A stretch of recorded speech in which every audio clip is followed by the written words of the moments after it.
Olá, bom dia, queridos irmãos.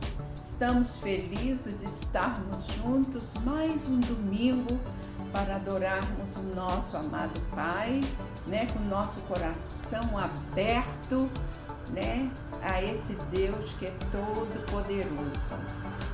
E queríamos também dar boas-vindas aos nossos irmãos, tanto de perto quanto de longe,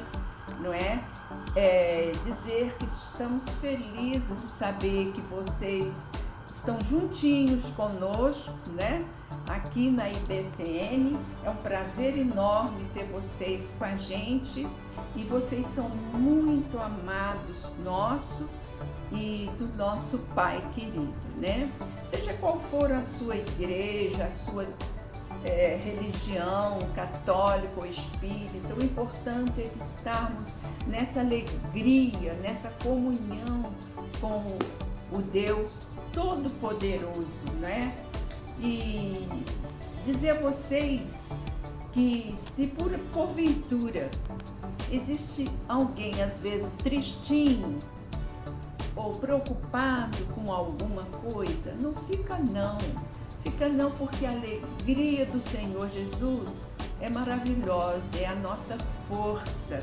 E essa igreja é contagiada por essa alegria que vem do Senhor.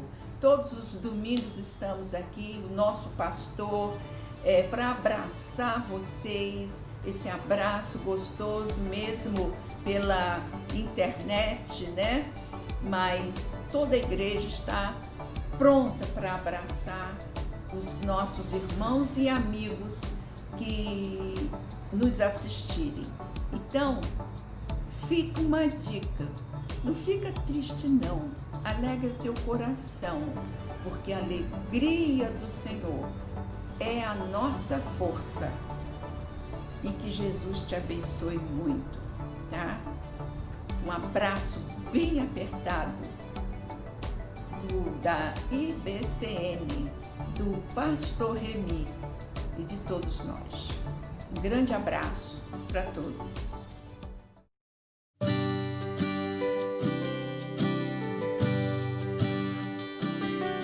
Cantai ao Senhor um cântico novo, cantai ao Senhor todas as terras, cantai ao Senhor, bendizei o seu nome, proclamai a sua salvação, anunciai entre as nações as suas obras, entre todos os povos as suas maravilhas, porque grande é o Senhor e muito digno de ser louvado, mais temível do que falsos deuses. Glória e majestade estão diante dele, força e formosura no seu santuário. Glória e majestade estão diante dele, força e formosura no seu santuário.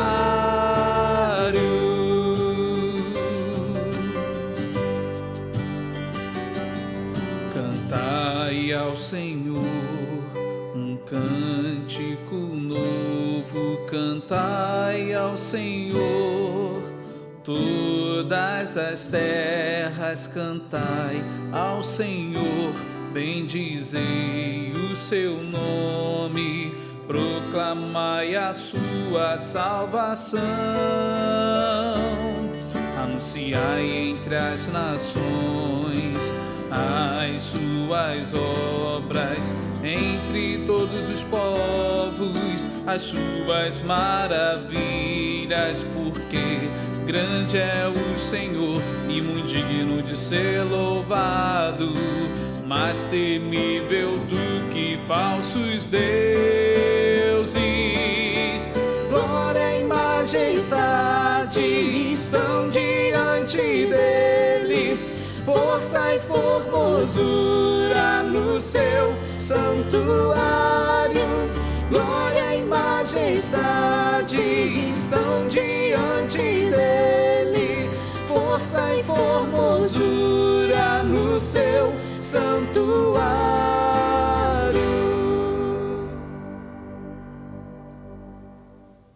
Olá, queridos. Olá, igreja. Linda oportunidade de estarmos juntos, né? 7 meses se passaram, mas acredito que agora, faltando menos do que já faltou, estaremos nesse momento elevando as nossas petições ao Senhor, conforme a própria palavra nos ensina, com ações de graça.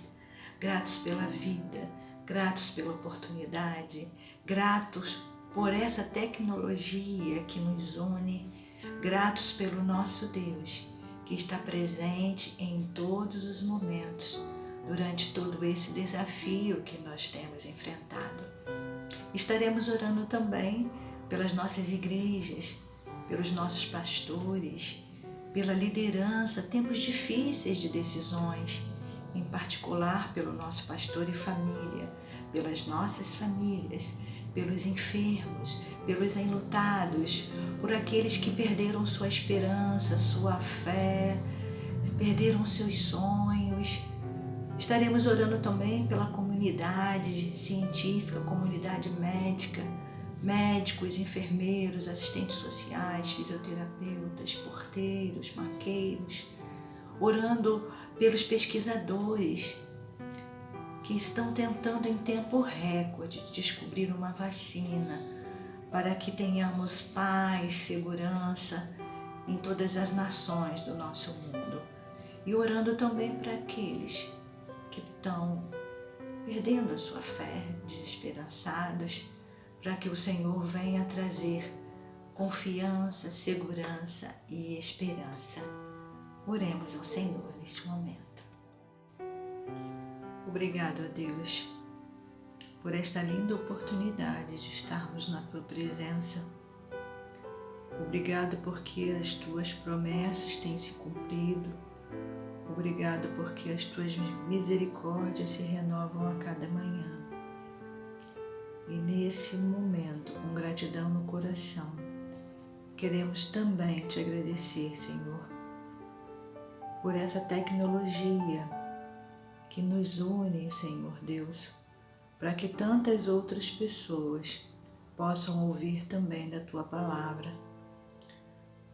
Te agradecemos, Senhor Deus, pela oportunidade de culto que temos, pela liberdade que temos de falar de Ti, de vivenciar Jesus, de transmitir através de tantos canais, Senhor Deus, através da internet. E neste momento, queremos colocar diante de Ti as nossas petições, colocar diante de Ti as nossas igrejas, as lideranças, tantas decisões difíceis a tomar. Colocar em particular a vida do pastor Remy, sua esposa, colocar diante de Ti nossas famílias, nossos filhos, nossos netos, colocar diante de Ti os enfermos, tanta gente sofrida, necessitando, Senhor Deus, da cura, de um refrigério vindo de Ti. Colocar diante de Ti as famílias enlutadas, as pessoas que perderam não só seus entes queridos, mas que perderam sua fé, sua esperança, seus sonhos. Que haja esperança num Deus que pode todas as coisas, que opera milagres. Colocamos diante de Ti, Senhor Deus, aqueles que trabalham nos hospitais, médicos, os funcionários, toda a equipe científica, os pesquisadores que tentam, Senhor, em tempo recorde, conseguir, Senhor Deus, terminar essa vacina, para que as pessoas tenham um pouco mais de confiança, um pouco mais de esperança e possam seguir a sua vida, Senhor Deus, da maneira que Tu gostaria que elas seguissem. Sabemos, Senhor Deus, que Tu tem planos sobre todas as coisas. Sabemos, Senhor Deus, que Tu não estás, Senhor Deus, indiferente a isso tudo que vem acontecendo. Então te pedimos a Tua graça, te pedimos a Tua proteção e te pedimos, Senhor Deus, que no momento oportuno todas as coisas se resolvam, Senhor, em nome de Jesus. Te pedimos, Pai querido, que Tu venha atender o nosso clamor. Te pedimos, Senhor Deus, que Tu possas, Senhor Deus, fazer com que estejamos sensíveis à Tua vontade, estejamos sensíveis a isso tudo que vem acontecendo, porque sabemos que nada acontece sem, Senhor, que Tu tenha ciência e permissão sobre tudo o que vivemos. Portanto, Senhor, continue conosco, que haja esperança no nosso coração, que haja confiança. Em o nome de Jesus, com perdão dos nossos pecados, te oramos. Amém.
De todas as bênçãos, não a nós, Senhor, não a nós, Senhor, mas ao Teu nome da glória, por amor da Tua misericórdia e da Tua fidelidade.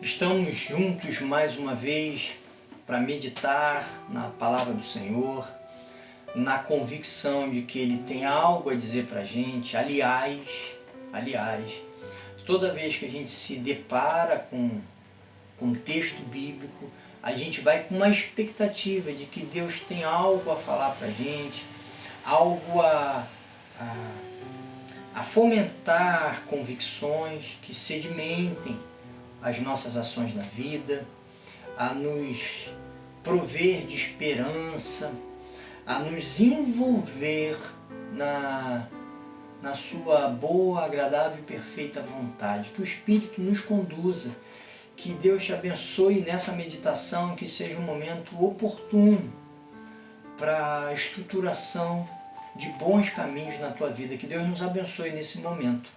E eu convido você a abrir a sua Bíblia em Lucas capítulo 4, a gente vai ler do verso 5 ao verso 8. 2 domingos atrás eu falei sobre a primeira tentação vivida por Cristo, os perigos no cuidado de si, e agora eu quero falar sobre o perigo da sedução do poder. É óbvio que eu não vou esgotar sobre o poder, nem sobre essa tentação, não há essa pretensão, mas é oportuno, até porque daqui a pouco nós, no dia 15, participaremos das eleições municipais, prefeito e vereador, e é sempre oportuno a gente pensar sobre a relação do cristão com o poder. E eu acredito que essa tentação vivenciada por Jesus, o modo como ele reagiu, tem muito a nos ensinar. Verso 5, capítulo 4 de Lucas. O diabo o levou a um lugar alto e mostrou-lhe num relance todos os reinos do mundo e lhe disse: eu te darei toda a autoridade sobre eles e todo o seu esplendor, porque me foram dados e posso dá-los a quem eu quiser. Então, se me adorares, tudo será teu. Jesus respondeu: está escrito, adore o Senhor, o seu Deus, e só a Ele preste culto. Queridos, o diabo chega para Jesus e oferta o poder. E o poder político, o poder de exercício do domínio sobre os comportamentos, é algo que tem um aspecto muito interessante, muito interessante. Imagine que se a gente tivesse a possibilidade de interferir, decidir no orçamento público de Niterói. Imagina a possibilidade de ações boas. A nossa igreja, envolvida com população de rua, eu tenho certeza absoluta que a gente investiria bastante recurso público para dar uma vida muito digna a essas pessoas e um projeto bem fundamentado, orientado por psicólogos e assistentes sociais para construir uma política bem elaborada para enfrentar esse drama humano que é a vivência nas ruas. Mas também outras coisas mais. Imagina, é interessante. Há uma possibilidade concreta de fazer bem às pessoas, melhoria de moradia, diminuição da fome, falei da dignidade com a população em situação de rua e tantas outras coisas mais. Também uma possibilidade real de produção subjetiva de bem à população. Um exemplo, apenas um exemplo, no combate ao racismo. Imagina se a gente tem essa possibilidade de exercício do poder, a gente poderia elaborar políticas bem pensadas de enfrentamento ao racismo na cidade, por exemplo. Olha que coisa extraordinária a possibilidade do exercício do poder.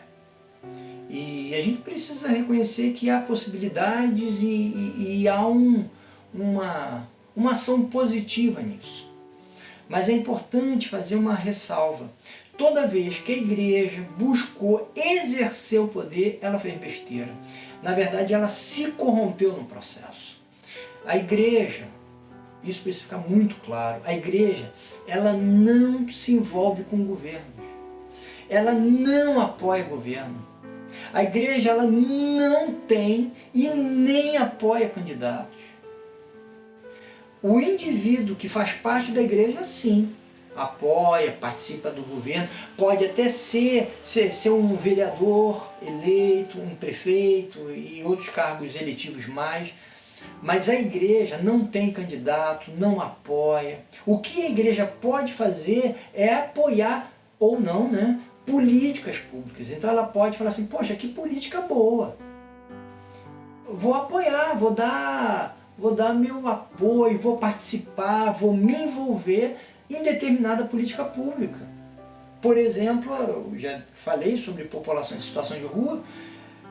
Imagine que a nossa igreja, Batista Central, poderia contribuir significativamente na produção de uma política pública para esse segmento mais elaborada, por exemplo. Por que não? Mas eu não estou apoiando governo, nem candidato, nem partido, longe disso. Eu estou me envolvendo com uma política pública. A igreja pode fazer isso. Aliás, a denominação batista, ela tem um corpo doutrinário, um conjunto doutrinário que é bem elástico, que cabem posicionamentos distintos. Mas ela tem princípios muito claros e inegociáveis que caracterizam a Igreja Batista. Primeiro é a liberdade individual. É o indivíduo que lida com a sua fé, que lê o texto, plena igualdade entre as pessoas, né? Longe daquela ideia do ungido, que é mais do que o outro. Somos todos iguais em Cristo Jesus. Depois, a gestão da igreja de forma democrática, a defesa da democracia no ambiente público, né, no Estado, e a separação igreja e Estado, Estado laico. A igreja está aqui, o Estado está lá. A igreja não participa do Estado e o Estado não interfere na igreja. É óbvio que o Estado faz leis que incidem sobre a igreja e a igreja instiga o Estado na produção de leis, né, e do fazer público, mas não participa, nem o Estado participa aqui, nem a igreja participa lá. Isso é ser batista e eu acredito que isso está plenamente alinhado ao espírito do Evangelho. Pois bem, há uma possibilidade, há uma coisa interessante na participação do poder, mas há dois perigos que eu quero apontar aqui a partir dessa tentação. Primeiro, é do desvio do que é próprio da igreja do Evangelho. O diabo chega para Jesus e fala assim: olha, eu vou te dar poder. Você vai poder fazer um monte de coisa boa. Eu vou te dar poder porque eu recebi e eu posso te dar.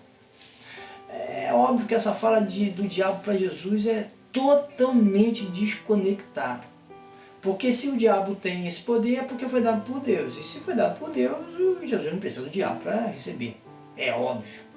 Então Jesus, se fosse do objetivo de Jesus, ele já viria revestido desse poder de imposição. Mas quando você vai para o texto bíblico, você vê um Deus respeitador das decisões humanas. Um Deus que prima pela liberdade do ser humano, inclusive para escolher o mal. Até porque só há amor se houver liberdade. Porque o amor é um movimento voluntário em direção ao outro. E Deus respeita. Aí a gente lembra daquele verso do Apocalipse que diz: olha, eis que estou à porta e bato, se abrir a porta eu entro, se não abrir eu não entro. Eu não imponho, não é por força nem por violência. Não tem imposição. A gente pode correr o risco de imaginar que na caminhada cristã a gente impõe. E essa imposição, essa conquista pelo poder constitui um equívoco, um desvio às pretensões do Evangelho, porque o próprio Jesus renunciou a isso. Aliás, o próprio Deus em toda a história bíblica renunciou a isso. Mas se a gente não tomar cuidado, a gente vai por um outro caminho. Em Jesus, ele desfaz, ao contrário, ao invés de ele pegar o poder, ele desfaz as estruturas de poder. Todas as estruturas de poder que oprimem, Jesus ou combate diretamente ou lança as bases para que isso seja balançado e desfeito. Então, por exemplo, na época bíblica, a mulher era propriedade masculina. No mundo romano, o homem poderia até matá-la, porque era propriedade dele e não dava nada, porque assim como eu jogo uma caneta velha fora, eu mato uma mulher, a minha mulher, não tem problema, é propriedade minha. E no mundo judaico não podia matar, evidentemente, mas a mulher era um sujeito, uma pessoa de segunda categoria, o homem aqui, a mulher ali, como expressa a oração judaica: muito obrigado, Senhor, porque o Senhor não me fez mulher. Né? Então ele agradece a Deus porque ele não foi feito mulher. Então a mulher é a segunda categoria, mas em Jesus acabou isso. Esse poder do homem sobre a mulher acabou. Por quê? Porque em Jesus é todo mundo igual. Um se submete ao outro, um é igual ao outro, não tem um que manda no outro. São iguais em Cristo Jesus. Em Cristo Jesus, o Senhor é instado, orientado a amar o escravo. Imagina, como que você vai amar o escravo? Se você amar o escravo, acaba a escravidão. Porque só dá para ter escravo se eu considerá-lo inferior, ou alguém que merece, ou que não tem direitos, e que eu posso fazer o que eu quiser, explorando o trabalho servil dessa pessoa. Se eu amo, essa estrutura fica abalada como todas as estruturas opressivas de imposição de poder. Aí se desfaz todas os artifícios, as artimanhas malignas do poder que colocam o outro abaixo, né? Isso se dá nos preconceitos, né? O negro abaixo do branco. Em Jesus isso acaba. Isso acaba. Por quê? Porque instaura-se o amor. Jesus ele não vai no caminho do poder, ele vai no caminho oposto ao poder. E aí, se a gente não tomar cuidado, a gente pode pensar que a gente deve percorrer o caminho do poder. Se a gente não tomar cuidado, a gente vai querer, por força, impor mentalidades e comportamentos sobre a população, sobre um segmento qualquer. No Evangelho não é por força nem por violência, é pelo Espírito. Eu não imponho, eu proponho. É assim no Evangelho. Jesus abdicou do poder para ensinar o caminho proposto por ele, que era um caminho de amor. Não de imposição, mas de proposição, de convite. É assim que é a proposta de Jesus. Eu não estou dizendo que não haja exercício de poder. Lógico que há. Um pai tem que mandar no filho, uma criança, como que ela vai gerir a vida. Tem uma dimensão hierárquica de poder. É lógico, o professor na sala de aula, o policial comandando o trânsito, coordenando as coisas. É óbvio que há essa hierarquia, esse exercício de poder circunstancial, não opressivo, mas lógico, coerente, importante para o funcionamento da ordem na sociedade, nas famílias, seja onde for. Agora perceba, não existe em Cristo Jesus alguém que seja mais do que o outro. Não existe. Isso acaba. Há uma renúncia do poder. E se você não tomar cuidado, você vai pensar que a igreja tem que tomar o poder. Ou que você tem que ter poder para fazer. Eu já vi tantas igrejas seduzidas pelo poder, contente porque tem um político dentro da igreja, porque tem uma pessoa importante dentro da igreja, importante na categoria social, né? Então a pessoa é uma autoridade. Meus queridos, não tem isso. No reino de Deus somos todos iguais. Todos. Não tem doutor dentro da igreja. Só tem irmãos e irmãs. Irmãos e irmãs. E até o pastor não é um a mais, é um irmão como qualquer outro, só que foi escolhido para o exercício de liderança naquela comunidade. Fora daquela comunidade, igual a todo mundo. Assim como o policial que está conduzindo o trânsito, naquela situação ele é acima, sim, circunstancialmente. Saiu dali, é um igual. Essa é a proposta em Cristo Jesus. O fim da opressão do poder. Por isso que ele não escolhe. Se ele escolhesse o poder, acabava com a proposta do Evangelho. O Evangelho é outra coisa. E tem mais uma coisa. O diabo chega para Jesus e fala assim: olha, Jesus, eu vou te dar todo o poder. Jesus já te... Eu não quero poder, eu vim para outra coisa. Mas basta me ajoelhar e adorar que eu te dou esse poder. Ele fala: eu já tenho poder, meu querido, é o que eu não quero, o caminho é outro. Se me ajoelhe que eu te dou. Ele fala: não, eu só adoro a Deus. Se a gente não tomar cuidado, o poder é tão sedutor, que a gente incorre e vai atrás dele, e o resultado inevitável é a idolatria. É a idolatria. Quer ver? Eu vou dar um exemplo que eu acho que vai ficar claro para você. Tem igreja que está tão deslumbrada com ela mesma, que acha que a igreja, aquela igreja de nomes, se fosse a IBCN, está tão deslumbrada com ela, que quer divulgar o nome dela. Agora me diga, para que serve uma igreja? A igreja só tem serventia se ela glorificar a Deus, se ela pregar o Evangelho e se ela buscar viver o Evangelho. De que forma?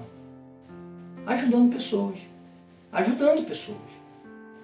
Falando e agindo para ajudar pessoas, glorificando a Deus, como fundamentado na mensagem do Evangelho. Se ela fugir disso, a igreja não serve para nada, pode fechar as portas. Se a IBCN começar virou uma ONG, gente, vai ser bom, vai ajudar a gente, mas não vai glorificar Deus, não vai ser para glorificar Deus, não vai ser orientada pelo Evangelho. Se a igreja começar a ter 500 cultos, fazer 500 mil programações, e não forem programações calcadas no Evangelho, essa igreja serve para quê? Para nada, pode fechar as portas. Você entende que, se não tomar cuidado, a igreja vira idólatra, cuja finalidade, a expressão de devoção não é mais a Deus, é ela mesma. Quem ela quer divulgar não é o nome de Jesus, é o nome da igreja. Acabou a função. Gente, igreja não precisa aparecer. Quem tem que aparecer na igreja é Jesus. Se eu começar a divulgar a igreja e meu alvo for a fazer a igreja aparecer, tem alguma coisa errada, porque o objetivo é aparecer Jesus. Se eu ficar preocupado em como fundamentar, fortalecer, crescer a igreja e não em como fazer com que a mensagem do Evangelho alcance pessoas, abençoe gente, eu inverti. E aí, sem perceber, eu estou ajoelhando. Não é para Deus, é para o diabo. Literalmente. Porque eu fui seduzido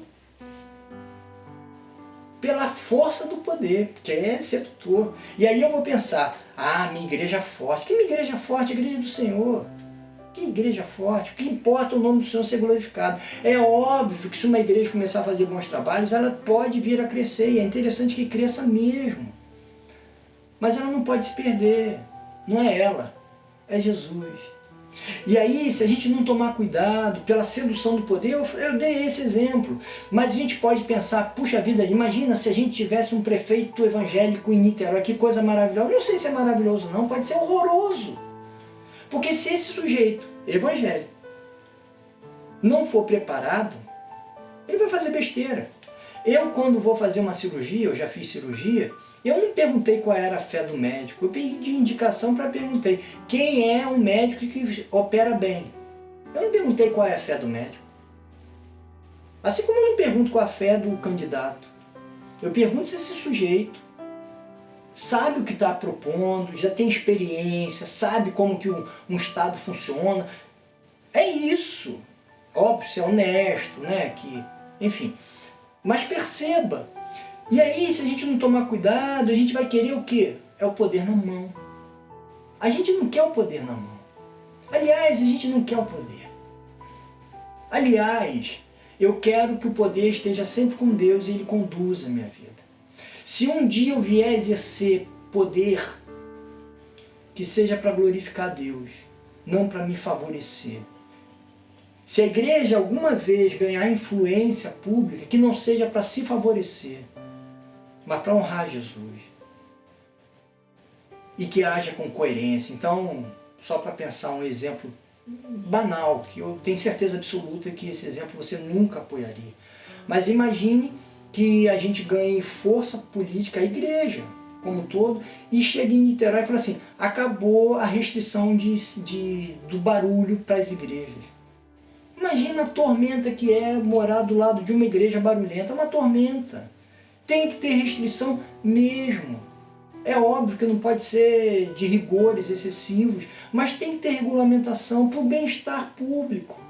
Agora imagina se eu pensar, não, eu quero pegar o poder para favorecer, eu quero pegar o poder para poder construir onde eu quiser, nem que tenha que fazer, desmatar em área de preservação ambiental e coisas mais, exercício maligno do poder. A gente não pode ser capturado por essa sedução.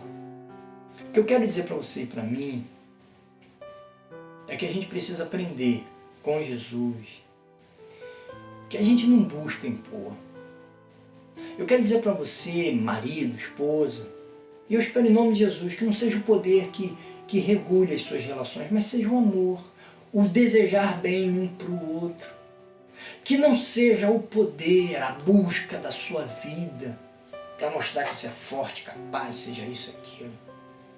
Mas que seja a busca por coerência, pela leveza da graça, que não busca se impor, mas que busca propor caminhos de conciliação, de fé, de amor, de coerência, de repúdio ao mal e acolhimento ao bem.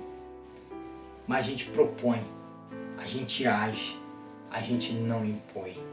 No Evangelho, a gente renuncia às seduções tentadoras do poder para fazer da nossa voz a verdade para o outro, de fazer das nossas ações o comportamento obrigatório do outro. A gente renuncia a isso. Como Deus renunciou, como Jesus renunciou e nos ensinou. Que Deus te abençoe e nos ajude a não cairmos nessa tentação sedutora. E que Deus nos ajude a não pensarmos que a solução se encontra na força e não na fé e no amor. Que Deus te abençoe.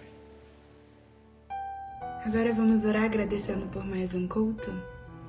Senhor Deus, eu te agradeço, Pai, por mais essa oportunidade de estarmos aqui todos reunidos, engrandecendo, louvando e aprendendo mais da Tua Palavra. Quero te agradecer pela vida de cada irmão aqui presente virtualmente.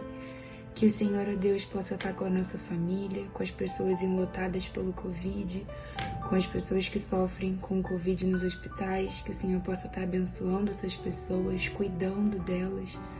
E que o Senhor possa estar nos ajudando a viver a cada dia, mesmo com as dificuldades que a gente precisa enfrentar, que o Senhor possa estar com a gente. Em nome de Jesus, Senhor, eu peço pela Tua paz, pelo Teu amor, pela Tua calma. Em nome de Jesus, amém.